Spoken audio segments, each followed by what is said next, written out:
Hello friends, welcome to IPST networking academy. आज के video में हमारे साथ है अभिषेक।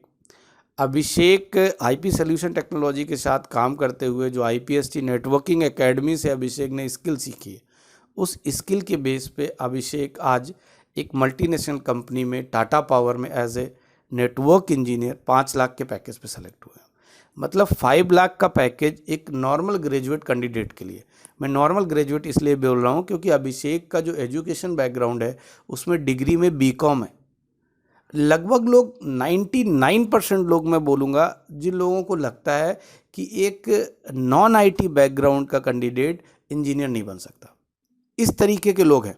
मतलब जो लोग वीडियो देख रहे होंगे उन्हें भी सच में बिलीव नहीं हो रहा होगा कि एक नॉन आईटी का बैकग्राउंड का बंदा जिसकी क्वालिफिकेशन बीए बीएससी बीकॉम है, वो स्टूडेंट भी एक मल्टीनेशनल कंपनी में आईटी कंपनी में एज ए इंजीनियर काम कर सकता है।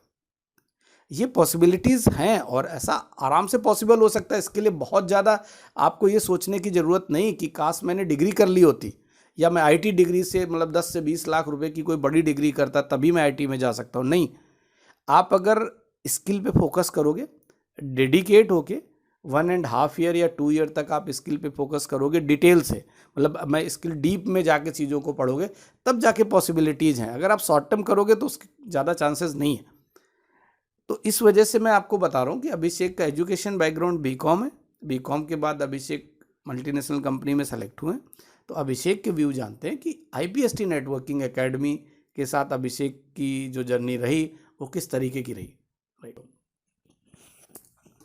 So first of all, I would like to say a big thanks to Mr. Mukesh sir because it was not possible for me to be here at this position without his support and the guidance that he has provided me during my time with the IPST.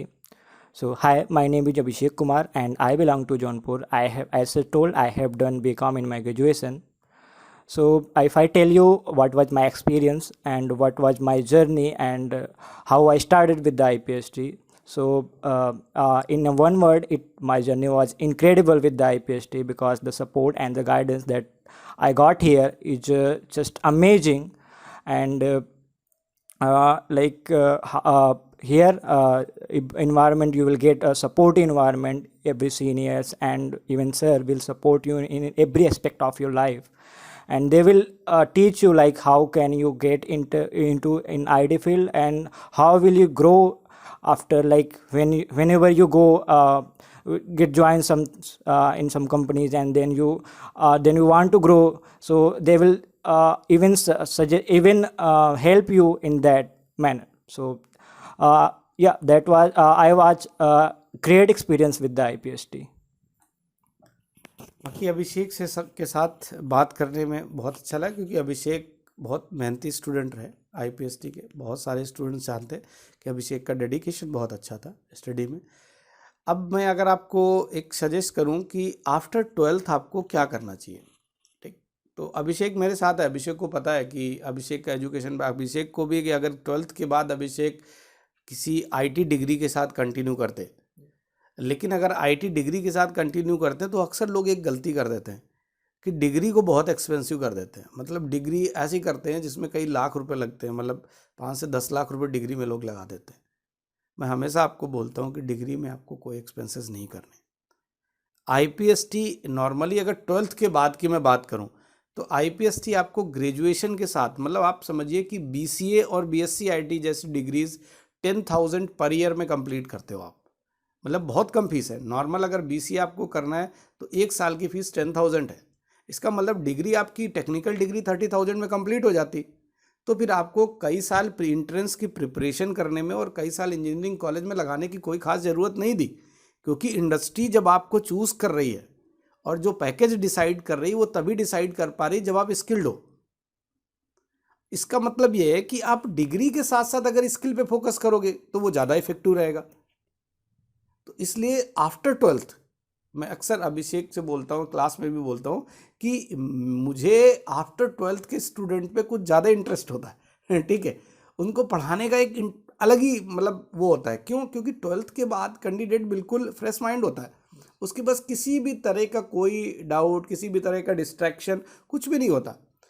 जब हम उसको detailing करते हैं तो सबसे अच्छा, अगर मैं क्लास में बात करूं कि मैं एक ग्रेजुएट कैंडिडेट और एक आफ्टर 12th कैंडिडेट दोनों को एक ही क्लास में बैठाऊं तो जो रिजल्ट आता है वो आफ्टर 12th वाले कैंडिडेट के साथ ज़्यादा अच्छा आता है, क्योंकि आईटी बहुत इंटरेस्टिंग फील्ड है। जब आप पढ़ना स्टार्ट करते हो तो एक आपको इंटरेस्ट क्रिएट हो जाता है उन चीज़ों में। तो अभिषेक तो यहाँ देख ही रहे हैं कि किस तरीके से 12th के बाद, तो रिस्पॉन्स 12th के बाद अभिषेक यहाँ के स्टूडेंट्स का क्या है ये अभिषेक बताएंगे जो यहाँ पढ़ रहे हैं। I have some suggestion for you. Like जब मैं अवेयर नहीं था कि ऐसा भी हो सकता है कि अगर मैं आईटी में जाना चाहता हूँ तो I can gain skills along with my degree.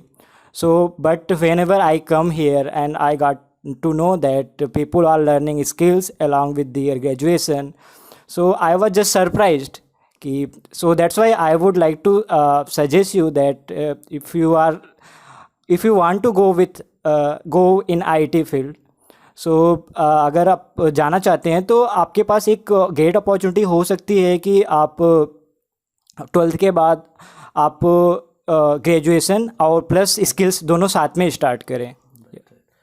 ठीक है, तो अभी हम लोग बेसिक सा सजेशन आपके लिए हो गया जो भी लोग हैं। और अगर किसी को लगता है कि सर आफ्टर 12th मुझे क्या करना चाहिए, तो चैनल पे कैरियर काउंसलिंग के वीडियोस भी पड़े हुए हैं। मैंने एक प्रॉपर डेडिकेट होकर कैरियर काउंसलिंग का वीडियो आपको दिया हुआ है, तो वहाँ जाके आप देख सकते हो। Thank you so much and thanks for watching this video.